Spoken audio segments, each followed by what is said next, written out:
Hello, Teacher Mark. My name is Lily and my student number is S0441040. I'm a freshman. The speech title is Maysoon Zayid, I got 99 problems. Policy is just one. Hello, TED women. What's up? Cheering. Not good enough. Hello, TED women. What is up? Loud cheering. My name is Maysoon Zayid and I'm not drunk, but the doctor who delivered me was. He cut my mom 6 different times in 6 different directions, suffocating poor little me in the process. As a result, I have cerebral palsy, which means I shake all the time. Look, it's exhausting. I'm like Shakira meets Muhammad Ali. Laughter. CP is not genetic. It's not a birth defect. You can't catch it. No one put a curse on my mother's uterus, and I didn't get it because my parents are first cousins, which they are. Laughter. It only happens from accidents, like what happened to me on my birthday. Now, I must warn you, I'm not inspirational. Laughter. And I don't want anyone in this room to feel bad for me, because at some point in your life, you have dreamt of being disabled. Come on a journey with me. It's Christmas Eve. You're at the mall. You're driving around in circles looking for parking. And what do you see? 16 empty handicapped spaces. Laughter. And you're like, God, can't I just be a little disabled? Laughter. Also, I've got to tell you, I've got 99 problems and palsy is just one. Laughter. If there was an Oppression Olympics, I would win the gold medal. I'm Palestinian, Muslim, I'm female, I'm disabled, and I live in New Jersey. Laughter. Applause. If you don't feel better about yourself, maybe you should. Laughter.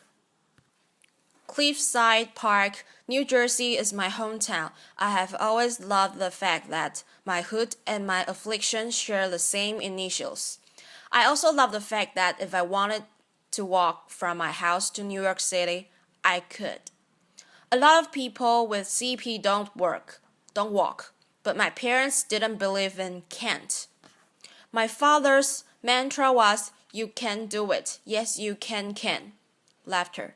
So, if my 3 older sisters were mopping, I was mopping.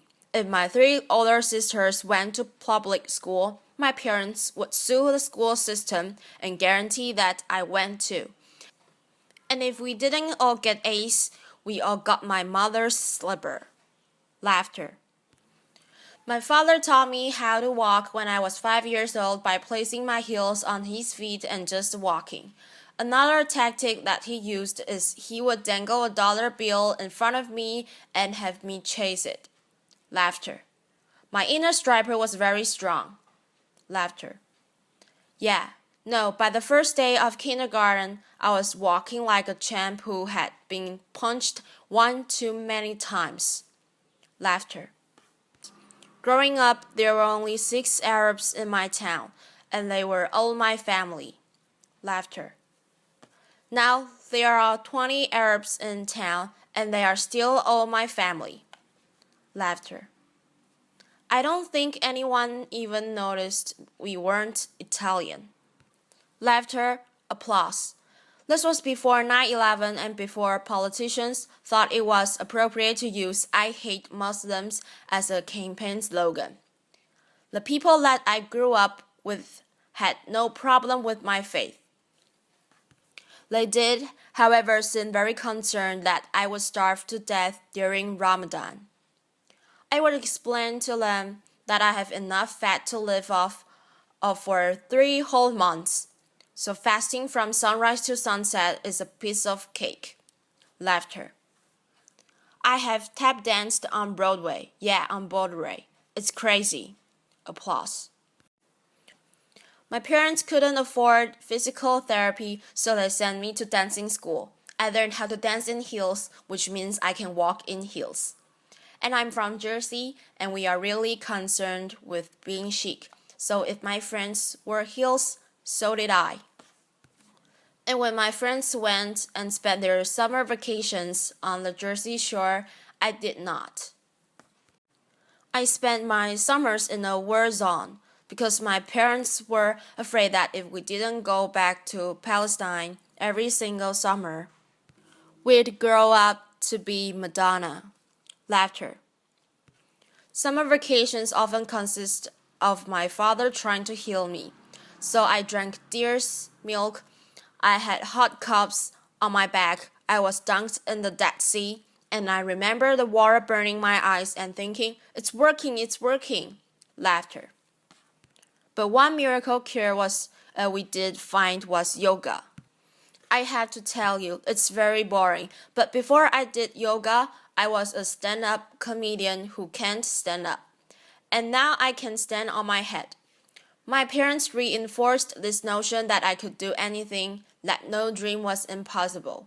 And my dream was to be on the daytime soap opera, General Hospital. Laughter. I went to college during affirmative action and got a sweet scholarship to ASU, Arizona State University, because I fit every single quota. Laughter. I was like the pet lemur of the theater department. Everybody loved me. I did all the less than intelligent kids' homework. I got A's in all of my classes, A's in all of their classes. Laughter. Every time I did a scene from the Glass Menagerie, my professors would weep. But I never got cast. Finally, my senior year, ASU decided to do a show called They Dance Real Slow in Jackson. It's a play about a girl with CP. I was a girl with CP, so I start shouting from the rooftops. I'm finally going to get a part. I have cerebral palsy. Free at last, free at last. Thank God Almighty, I'm free at last. I didn't get the part. Laughter. Sherry Brown got the part. I went racing to the head of the theater department, crying hysterically like someone shot my cat, to ask her why. And she said it was because they didn't think I could do the stunts. I said, excuse me, if I can't do the stunts, neither can the character. Laughter. Applause. This was the part that I was literally born to play, and they gave it to a non-palsy actress. College was imitating life. Hollywood was a sordid history of casting able-bodied actors to play disabled on screen. Upon graduating, I moved back home, and my first acting gig was as an extra on a daytime soap opera. My dream was coming true, and I knew that I would be promoted from diner to walkie best friend in no time. Laughter. But instead, I remained a glorified piece of furniture that you could only recognize from the back of my head. And it became clear to me that casting directors didn't hire fluffy, ethnic, disabled actors. They only hired the perfect people. But there were exceptions to the rule. I grew up watching Whoopi Goldberg, Roseanne Barr, Ellen, and all of these women had one thing in common. They were comedians, so I became a comic. Laughter, applause. My first gig was driving famous comics from New York City to shows in New Jersey, and I'll never forget the face of the first comic I ever drove when he realized that he was speeding down the New Jersey Turnpike with a chick with CP driving him. Laughter. I've performed in clubs all over America, and I've also performed in Arabic in the Middle East, uncensored and uncovered. Laughter. Some people say I'm the first stand-up comic in the Arab world. I never like to claim first, but I do know that they never heard that nasty little rumor that women aren't funny. and they find us hysterical. Laughter.